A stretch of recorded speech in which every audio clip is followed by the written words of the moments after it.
ҳукумати ҷумҳурии тоҷикистон барои фароҳам овардани шароити мусоид ҷиҳати ба таҳсил ва истироҳату фароғат фаро гирифтани кӯдакону наврасон пайваста тадбирҳои муассир андешида, дар ин раванд бо сарфи маблағҳои буҷетӣ корҳои назаррас анҷом дода мешаванд. Дар ин зимн бо мақсади иҷрои қарори ҳукумати ҷумҳурии тоҷикистон аз 27 феврали соли 2024 дар бораи ташкили истироҳати тобистонаи кӯдакон ва наврасон дар соли 2024 дар ноҳияи шаҳри Нав дар назди 8 муассисаи таълимӣ истироҳатгоҳҳои тобистона ташкил карда шудааст. Ин муассисаҳои таълимӣ дар умум 400 нафар кӯдакону наврасонро дар 16 гурӯҳ ба истироҳату фароғат ҷалб намудаанд. Қабл аз оғози фасли тобистон дар муассисаҳое ки дар онҳо истироҳатгоҳҳои тобистона таъсис дода шудаанд, корҳои омодагӣ анҷом дода шуда, таъмиру муҷаҳҳазгардонии биноҳо бо лавозимоти зарурӣ, омода намудани майдончаҳои варзишӣ ва ҳавзҳои обозӣ гузаронида шуданд. Дар ҳар муассисаи таълимӣ як гурӯҳ духтарон ва як гурӯҳ писарон иборат аз 25 нафарӣ дар муддати 12 рӯз ба истироҳату фароғат фаро гирифта шудаанд. Кӯдакону наврасон тибқи реҷаи муайяншуда ба машғулиятҳо аз қабили шашкаву шоҳмот, расмкашӣ, хондани китобҳои бадеӣ,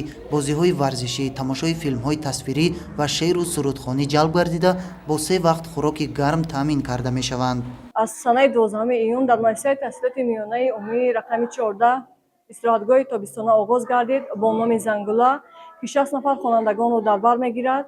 онҳо ба маҳфилҳо, яъне ба мутолиаи китобҳои бадеӣ, шашкабозӣ ва бозиҳои варзишӣ машғул ҳастанд. дар замини назди муассисаи таълимӣ кишт гузаронида шудааст, ки дар он ҷо картошка, помидор ва дигар сабзавотҳо ҳастанд, ки мо аз замини муассиса ба пуррагии хонандагонро бо хӯроки гарм таъмин намуда истодаем. бояд гуфт ки чунин тадбир ҳамасола бо фарорасии фасли тобистон мавриди амал қарор гирифта, дар он кӯдакону наврасон ба таври ройгон ба истироҳату фароғат ҷалб карда мешаванд. ин ғамхориҳои ҳукумати мамлакат хонандагони муассисаҳои таълимиро водор менамояд, ки ҷавобан ба ин ташаббусҳо бо баҳои хубу аъло ва рафтори намунавӣ таҳсил карда, дар муассисаҳои таҳсилоти миёна ва олии касбӣ донишу малака ва таҷрибаи худро афзун намуда, муаррифгари ватану халқи худ бошанд.